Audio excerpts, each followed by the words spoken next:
So I just purchased this Jet 1000 CFM air filtration system. Let's open it up and see what we got in the box. We got some foam here. That. Instruction manual. The mounts for it, along with the control to turn it on. And we'll roll it over, since I'm only one man in the shop today. And let's see what kind of surprise we got in here. Big box. One thing I did at the store before I brought it home was I opened it up just to make sure it was indented. Personally, I work at an office supply store and we sell file cabinets. And anytime you have a big metal box, or big metal object inside a box, you have to worry about it getting dented in the shipping. So if you're going to get one, take a look at the box, make sure it's good, and open it up at the store if they let you. So let's take the foam off. Take her out of the plastic. It looks like it's pretty ready to go out of the box, which is a really good thing.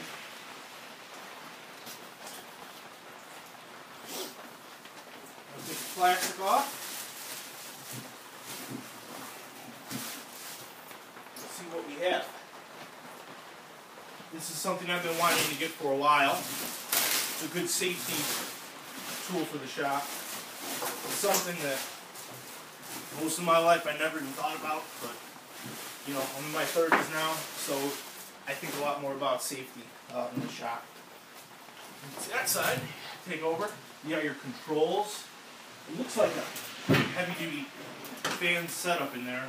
Now, on YouTube, I saw guys make their own with normal fans and filters you would use for a furnace for a home.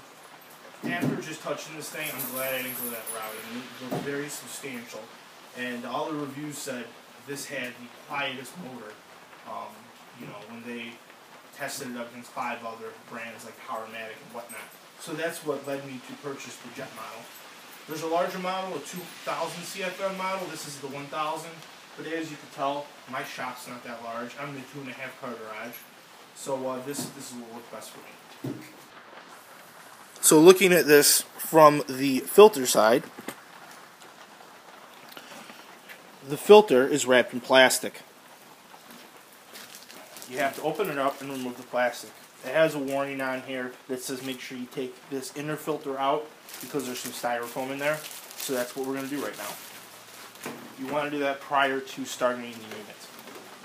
Because as you can tell, if you take a look in here, it's cause some problems, which is something you don't want. You don't want to be going back to the store saying, oh, I messed this thing up. So as you can see in there, there's just a big baffle and an open space, and it pulls in. This is the part that it looks like fills up with the sawdust. We're going to reinstall that. Then, this is our good old filter. And it says airflow in this direction, which would make sense, so the jet is facing the outside. Free advertisement for the company, of course. And we're all set. So, I was looking at the manual, which I had right over here. You could mount this to the wall, vertically, or you could mount it horizontally on the ceiling. For my installation, I'm going to put it on the ceiling. They say you want to be careful with corners and things like that. If you take a look in the manual, you could install it with this style bracket that goes to these holes, so you can mount it to a wall, or you could do it with the eye bolt right here. The eye bolts, that's the style we're going to use, so we're going to install those next.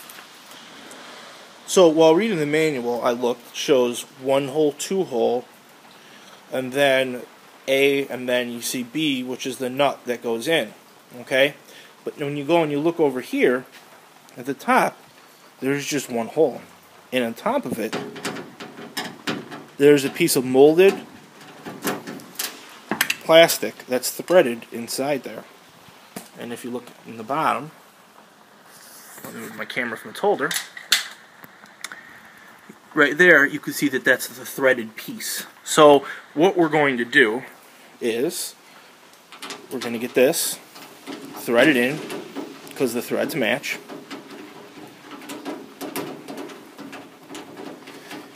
Then on the bottom side, we're going to put a locker and a wash nut, just as a safety precaution. Okay? You guys could interpret the manual however you would like. That's how I'm interpreting they're saying it should be done. Okay? Like always, there's no substitution. This isn't a substitution for reading the manual. Okay. So, everything's set up on the bottom side. I'm going to put my washer, my lock washer, and then my nut on to secure this. So as you can see, they're on. Start the nut, get it up all the way. The key, and they stress it in the manual over and over, is to make sure you get that on there really tight, okay? Think about it, it's a heavy system hanging above your head. Alright, so now that that's all tight, we're ready to hang this. One thing the kit does not come with, it doesn't come with a chain or any mounts for your ceiling. So that's something you're going to have to pick up from the hardware store. Before hanging it, I want to double check it to make sure it functions correctly. All the reviews online talked about how quiet it was. So let's give it a shot. This is my first time firing it up. I'm going to keep my fingers crossed with you guys, okay? Let's see. There you are. It scared me the first time there. So if you take a look at it, it's got a total of 3 speeds and then 3 settings to turn it, that it'll stay on for and automatically turn itself off at. So you have low, which we're on right now, medium, high, and then you have a 2-hour or 4-hour and an 8-hour mode, depending on how much work you did in your shop. So let's take a look. Speed-wise, we're at low. We're going to go to medium. Definitely picks up a little bit. Pretty loud. Not crazy, but definitely something that if I was recording a video with, I would be a little more careful of. And high sounds like the equivalent of a normal box fan you had running. Alright guys, next we're going to hang this bad boy and see how it does. So I wanted to go over where I was going to place this and explain it to you guys. I got my table saw there, produces a ton of sawdust, right? I got some more basic tools here, my miter saw and whatnot. And this is pretty much where I work. So it makes sense for me to have it close to where I work. Something that produces a ton of dust is my actual dust collector, which is right here. That cloth bag at the top, that's what filters the air I breathe from all the dust that gets collected in there constantly. So I kind of wanted a good medium. So where I'm going to place it at is right there. Okay, and another benefit of that is my garage door opener is right by it, and that's not wired to the switches for the lights. It's on all the time.